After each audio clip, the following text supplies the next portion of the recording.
السلام عليكم. وعليكم السلام ورحمة الله وبركاته. ازي حضرتك يا شيخ مصطفى؟ الحمد لله بخير. الحمد لله يا رب دايما. عايز اعرف يا عم الشيخ مصطفى، انا كان عندي سؤال يعني.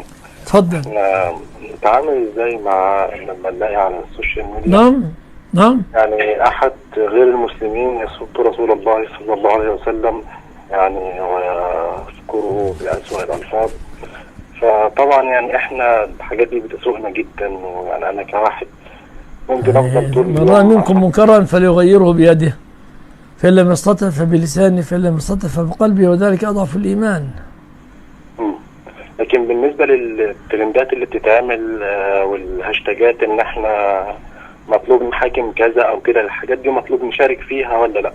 والله أنا ما أعرف جدواها، لا أعرف جدواها. لو لها جدوى تنكل به، يعني لو في جدوى تنكل به نكلوا به، سهروا به، يعني ارفعوا عليه قضايا، شتتوا شمله لو تستطيعون، على حسب كل حالة وحسب المفسدة والمصلحة.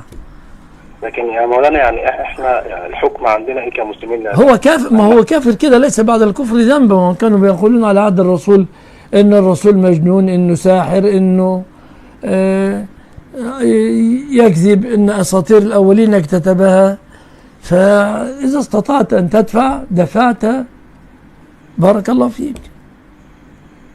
جزاكم الله خيرا يا مولانا ونفع بكم. الله يبارك فيك.